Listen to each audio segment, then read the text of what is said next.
हमारे बीच हैं उत्तराखंड के वित्त मंत्री श्री प्रेमचंद अग्रवाल जी, जिनसे बातचीत करेंगे इस देश की जो आर्थिक स्थिति है उसके बीच में उत्तराखंड विकास के कैसे नए रास्ते गढ़ रहा है, बना रहा है, आगे बढ़ रहा है और क्या भविष्य की योजनाएं हैं उत्तराखंड की। हमारे साथ मौजूद हैं आशीष महर्षि जी, जो इस चर्चा को आगे बढ़ाएंगे, और हमारे वरिष्ठ सहयोगी शरद गुप्ता जी। Sir please. बहुत बहुत स्वागत है प्रेमचंद अग्रवाल जी का, जो कि मुख्यमंत्री जी के सेशन के बाद वित्त मंत्री हमारे साथ जुड़ गए हैं।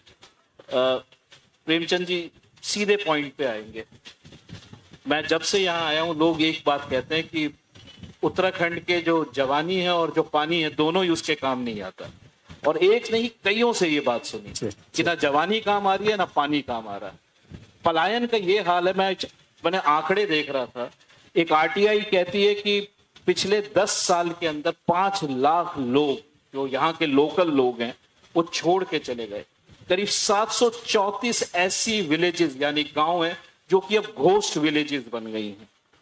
52% मेल छोड़ के चले गए। लगभग 35% टोटल पॉपुलेशन नई रोजगार के तलाश में चली गई है। और सबसे जो दुख की बात वो ये है कि जो एजुकेटेड यूथ है, जो ग्रेजुएट है, जो कि हायर सेकेंडरी किया हुआ है, उसके पास काम करने की अपॉर्चुनिटीज नहीं है। अगर श्रेष्ठ भारत में श्रेष्ठ उत्तराखंड का कंट्रीब्यूशन होना है तो ये तो निश्चित तौर पे है कि यहाँ पे रोजगार पैदा करना है। वो कैसे होगा? देखिए, सबसे पहले तो मैं पतित पावनी मां गंगा के पावन तट पर जो आपका श्रेष्ठ उत्तराखंड न्यूज चैनल लॉन्च हुआ है उसकी आप सभी को बहुत बधाई दे रहा हूँ, बहुत शुभकामनाएं दे रहा हूँ, और उम्मीद कर रहा हूँ कि हमारे इस प्रदेश के विकास में श्रेष्ठ भारत और श्रेष्ठ उत्तराखंड चैनल की बहुत बड़ी भूमिका होगी। और आप जैसे वरिष्ठतम पत्रकार जो इसमें जुड़े हैं उनके प्रति मैं बहुत मंगल कामनाएं कर रहा हूँ। और आप जिस प्रकार का आपने एक सवाल किया कि हम लोग रोजगार कैसे सृजित करेंगे, ये बात ठीक है कि अक्सर एक बात हमारे बारे में कही जाती थी कि यहाँ की जवानी, यहाँ का पानी कभी काम नहीं आया। लेकिन माननीय प्रधानमंत्री आदरणीय मोदी जी के नेतृत्व में, हमारे युवा मुख्यमंत्री आदरणीय पुष्कर सिंह धामी जी के मार्गदर्शन में, नेतृत्व में, यहाँ का जो आज उत्तराखंड है वो इस कल्पना को जहां पहले कभी हम लोग बोलते थे उसमें कहीं ना कहीं परिवर्तन आया है। आप देखिए कि हमारे इस दौर में अनेकों ऐसे रोजगार के कार्यक्रम सृजित हुए हैं। यदि मैं ताजी बात करूं तो हमारे यहाँ इन्वेस्टर समिट आयोजित होनी है 8-9 दिसंबर को, और जिसमें माननीय मुख्यमंत्री जी बहुत गंभीरता से काम कर रहे हैं। अभी लंदन, फिर उसके बाद दुबई, और आज ही चेन्नई से लौटे हैं। और उसके साथ साथ बैंगलोर है, अहमदाबाद है, जिसमें मुझे भी जाना है। कैसे इंश्योर करोगे? जैसे मैं इसलिए रोकना पड़ रहा है क्योंकि मैंने अभी एक हमारे सहयोगी को सिडकुल एरिया में भेजा। वहां पे भी इन्वेस्टमेंट है, इंडस्ट्री है। वहां जब लोगों से बातचीत करी तो वो लोग कहते हैं कि बिहार के लोग, उत्तर प्रदेश के लोग यहाँ के नौकरी कर लेते हैं, हमें नहीं मिलती। आप ये कैसे इंश्योर करोगे? अब मैंने माना आपकी एक इन्वेस्टर समिट हो रही है, हो सकता है बहुत अच्छा इन्वेस्टमेंट उत्तराखंड में आ भी जाए, यहाँ के आदमी को, उत्तराखंड के आदमी को रोजगार मिले, वो कैसे इंश्योर करेंगे? कोई पॉलिसी बनाएंगे, क्या करेंगे? मैं आपकी बात पे आ रहा हूँ, मैं इसको थोड़ा सा पूरी कर लूँ। और अहमदाबाद, जिसमें मुझे भी जाना है माननीय मुख्यमंत्री जी के साथ, हम लोग 31 को जाके 2 को लौटेंगे, और उसके बाद फिर बॉम्बे और दूसरी जगह पे जाना है। यानी कुल मिला के जो इन्वेस्टर समिट होगी उसका मेन मकसद ही हमारे इस क्षेत्र का विकास और यहाँ के जो बेरोजगार लोग हैं उनको रोजगार देना। एक सिडकुल के विषय में जो आपने बात कही, हमारी सरकार की बिल्कुल स्पष्ट पॉलिसी है कि जो हमारे यहाँ रोजगार होंगे, खासकर सिडकुल और प्राइवेट क्षेत्रों में, 70% प्राथमिकता यहाँ के स्थानीय लोगों को मिलेंगे, और ये हम पूरी तरह से इंश्योर कराते हैं। और यदि हम अगर आप ये कह रहे हैं कि 70% आप इंश्योर करोगे कि यहाँ के पॉपुलेशन को रोजगार मिले, तो आप यहाँ के लोगों की फिर कंप्लेंट क्यों आ रही है? नहीं, उसमें देखिए 2-3 बातें आप समझिए कि जो रोजगार होता है खाली उसमें हमारा व्यक्ति, जैसे जो शिकायत आती है, चूंकि ये शिकायत कहीं ना कहीं आपकी बात को मैं स्वीकार कर रहा हूं, लेकिन उसमें विषय दूसरे किस्म का है। एक आदमी लेबर के लिए कॉन्ट्रैक्ट लेता है और वो कॉन्ट्रैक्ट जब लेता है तो उसमें वो अवसर देता है उन लोगों को जो लेबर काम करेगा। लेबर कहां से आएगी? स्थानीय व्यक्ति यदि लेबर करने की स्थिति में नहीं है तो वो कहीं से तो बाहर से लाएगा ना। ऐसी स्थिति में कहीं बाहर से कोई व्यक्ति आ रहा है तो उसको हम ये नहीं कह सकते कि वो रोजगार हमारे स्थानीय व्यक्ति को नहीं दे रहा है। लेकिन जो मैनेजरियल स्टाफ है, जो उस प्रकार का स्टाफ है, रेगुलर स्टाफ है, उसमें 70% रोजगार के लिए हमारे स्थानीय लोगों को प्राथमिकता देनी ही पड़ेगी। ये सरकार की स्पष्ट मंशा भी है और ये हम इंश्योर भी कराते हैं। अग्रवाल साहब, एक इसमें यह भी बात है कि अधिकतर जितना भी यहाँ पे व्यापार है, जितने भी होटल हैं, इंडस्ट्रीज हैं, वो सारे के सारे ऐसे हैं जो बाहर के लोगों ने के ओनरशिप है, और जो कर्मचारी हैं, जो छोटे ढाबे वाले हैं, वो लोकल लोग हैं। तो इकोनॉमी जो है वो डोमिनेटेड बाय आउटसाइडर्स। तो इसको कैसे इंश्योर करेंगे कि जो यहाँ का पैसा है यहीं के लोगों के पास आए, बाहर ना जाए? देखिए, जहां तक आपने होटल्स की बात की है जी आप जानते हैं कि उत्तराखंड नैसर्गिक दृष्टि से बहुत खूबसूरत है जी। और यहाँ और तीर्थाटन के रूप में पूरे, यदि मैं साल भर की बात करूं तो हमारी पॉपुलेशन है लगभग 1.25 करोड़ जी। और यदि फ्लोटिंग पॉपुलेशन की बात करूं तो लगभग 7-7.5 करोड़ लोग हर वर्ष हमारे उत्तराखंड आते हैं। और वो जब यहाँ आते हैं, चाहे वो पर्यटन की दृष्टि से बात करें, तीर्थाटन की दृष्टि से बात करें, अभी हमारे यहाँ चारधाम यात्रा चलती है और अभी माननीय मुख्यमंत्री जी ने कहा कि 50 लाख से ज्यादा अभी तक श्रद्धालु हमारे चारधाम यात्रा में आ चुके हैं और ये अभी तक का बहुत सारे पिछले सारे रिकॉर्ड तोड़े हैं। पिछली बार 46 लाख थे तो इस बार 50 लाख से ऊपर आंकड़ा पास हुआ। लेकिन अग्रवाल साहब, ये बहुत बड़ा चैलेंज भी तो बन गया है। इतना बड़ा फुटफॉल। मैं आपकी बात को, मैं पहले आपकी बात का मैं तरह से जवाब दे दूं। जहां जब ये यात्रा चलती है तो इसको हम अपने यहाँ आर्थिक का आधार मानते हैं और उसका कारण क्या है कि यदि हमारे यहाँ से ट्रांसपोर्टेशन है वो लोकल चलती है जी। चारधाम यात्रा के लिए, वहां रोजगार मिलेगा। ड्राइवर्स लोकल है, कंडक्टर्स लोकल है, मैकेनिक लोकल है।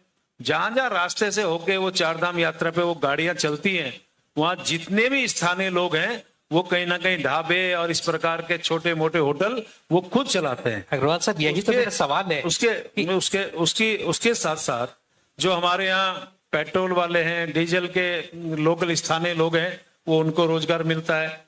जहां तक आप बड़े होटल्स की बात कर रहे हैं, ये होटल्स में अब थोड़ा सा परिवर्तन आया कि बाहर की जो चेन है होटल की वो अब थोड़ा यहाँ पे आने लगी है, लेकिन उसमें हमारे जो पर्यटक बाहर के आने वाले लोग हैं, अब यहाँ पे जहां पे हम बैठे हैं, यदि यहाँ के मैं बात करूं तो यहाँ जितनी धर्मशालाएं हैं, जितने यहाँ पे सराय हैं, जितने हमारे ये आश्रम हैं, यहाँ सभी लोग रहना पसंद करते हैं। और यदि यही लोग मसूरी जाएंगे तो मसूरी में धर्मशाला में रुकना पसंद नहीं करता बाहर का पर्यटक, तो उसको तो होटल चाहिए। उस होटल के लिए यदि हमें अपना पर्यटन बढ़ाना भी है तो होटल को भी यहाँ अनुमति देनी पड़ेगी। उस नाते वो होटल भी कामयाब हो रहा है, लेकिन उसमें भी हमारे स्थानीय लोग काम कर रहे हैं तो उसका लाभ भी हमें मिल रहा है। उसके साथ साथ चूंकि मैं वित्त मंत्री भी हूं तो आपकी जानकारी में डाल दो, यदि होटल्स आएंगे तो फाइनेंस आएगा जीएसटी के माध्यम से, तो वो भी हमें लाभ कहीं ना कहीं देता है। अच्छा अग्रवाल साहब, एक बड़ा इंपॉर्टेंट पॉइंट जो अभी कहा आपने कि इतना जबरदस्त पर्यटन है, कई लाख लोग आते हैं, लेकिन उसकी वजह से इकोलॉजिकल बैलेंस जो है वो बहुत बुरी तरीके से बिगड़ रहा है। और सिचुएशन ये देखने को मिली है कि जैसे देखा गया जोशीमठ में जो हुआ, केदारनाथ जी में जो हुआ, बहुत जगहों पे हमने ऋषि गंगा, हाँ, विष्णुप्रयाग, ऊखी मठ, मतलब एक नहीं कई इंसिडेंट्स देखने को मिल रहे हैं। तो इकोलॉजिकल बैलेंस और डेवलपमेंट, ये दोनों को आप कैसे मेंटेन करने का प्रयास कर रहे हैं?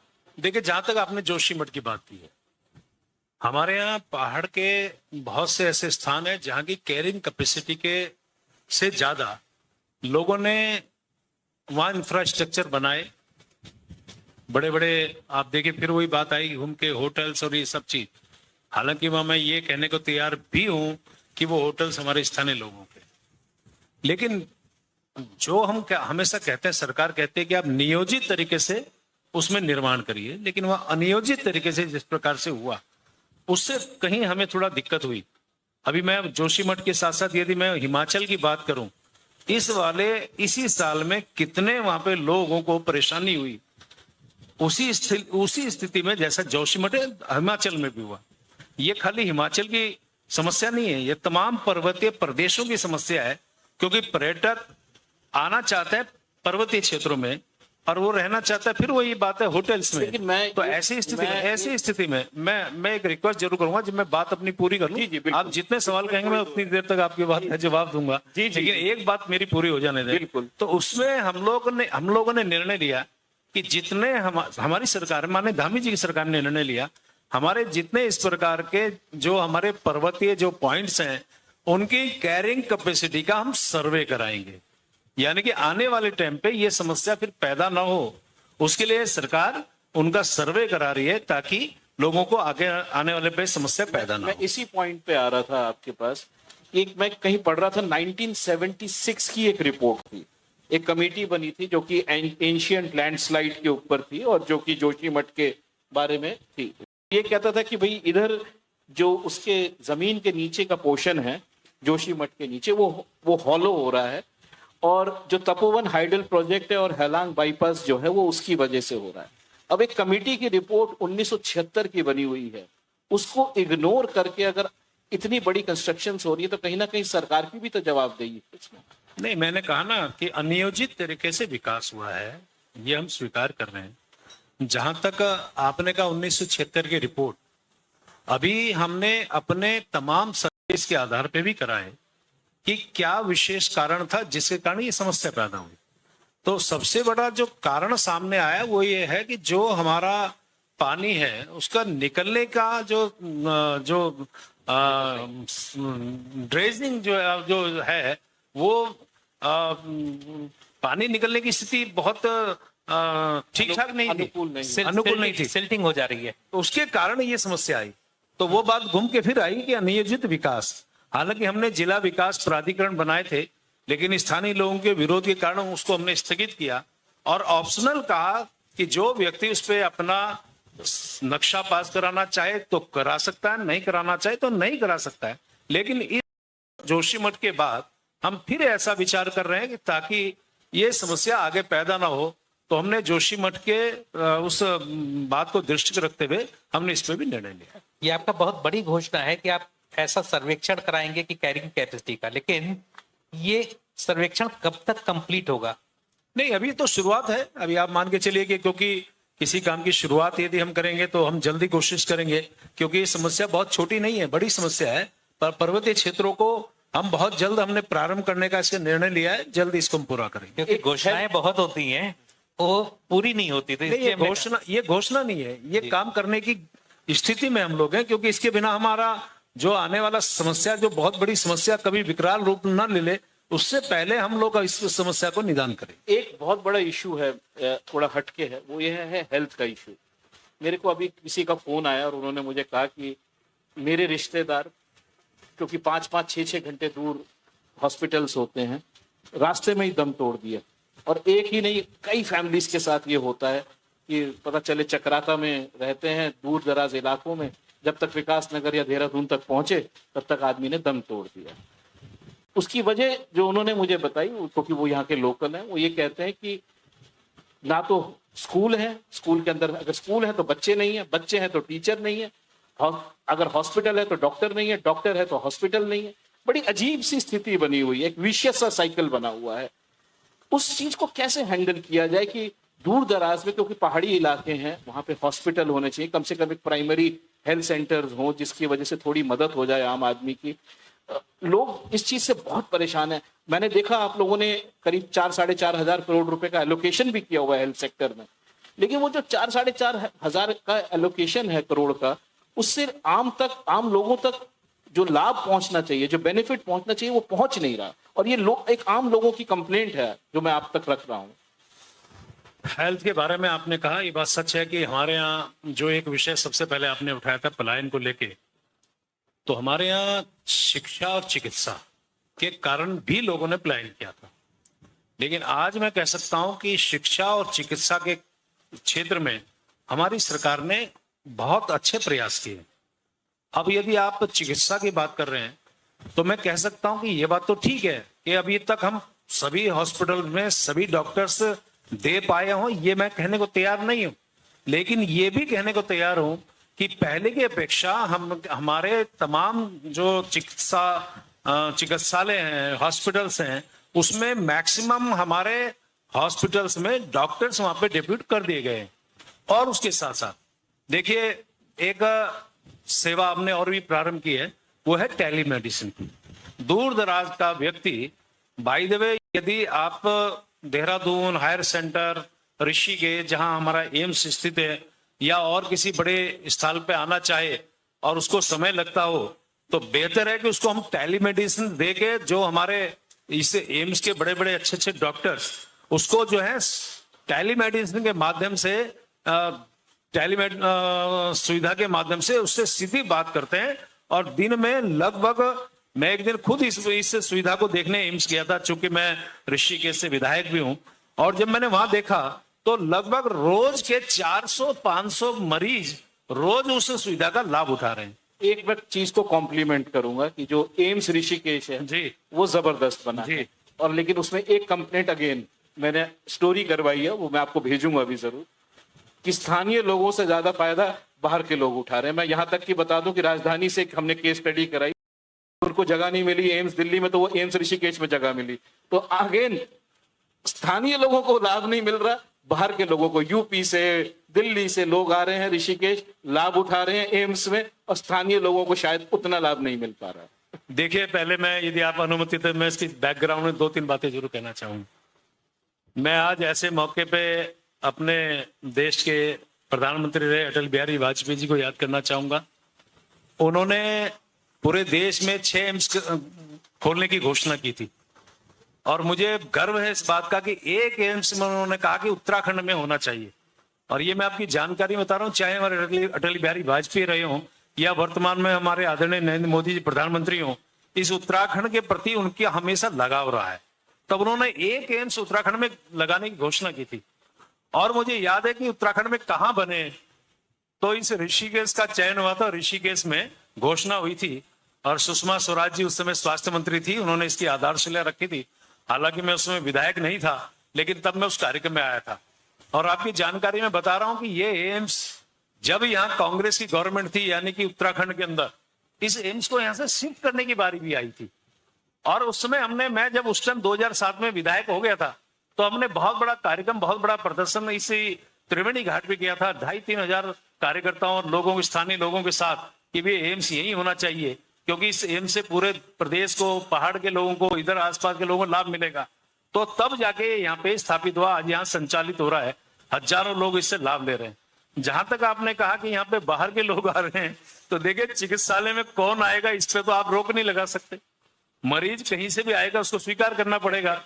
और यदि मैं ये कहूं कि हमारे यहाँ के स्थानीय लोग भी उसमें पूरा लाभ उठा रहे हैं, बाहर के, अब माना मुरादाबाद के, बिजनौर के, सहारनपुर के, मेरठ के, और जो आपने दिल्ली का उदाहरण दिया, मैं तो खुद साक्षी हूं इस बात का। दिन में यदि मेरे पास 500 फोन आते होंगे, तो 10, 20, 50 तो यही फोन आते हैं कि साहब हमें एडमिट कराइए, हमारा इलाज कराइए, हमें ऑपरेशन की तिथि दिलाइए। ये सेवा भी हमें करनी पड़ती है, और हम करते हैं, क्योंकि अंतोगत्वा मानव सेवा ही हमारा धर्म है। और यदि वो किसी भी स्थिति में, यदि हमारा मरीज बाहर से आके यहाँ पे लाभ ले रहा है, तो ये तो हमारे इस एम्स का, मेरा खासकर, और माननीय हमारी धामी जी का और हम सभी का सौभाग्य है कि बाहर के लोगों का हम इलाज कर रहे हैं। अपना तो हम कर ही रहे हैं, लेकिन बाहर के जो आ रहे हैं उनका भी हम इलाज कर रहे हैं। अजय जी, बड़ी रिमार्केबल बात है कि अग्रवाल साहब ऋषिकेश से लगातार 4थी बार जीते हैं। जी धन्यवाद। तो ये प्रदेश में सरकार किसी की बने, ऋषिकेश में इन्हीं की सरकार चलती है। बहुत बहुत धन्यवाद।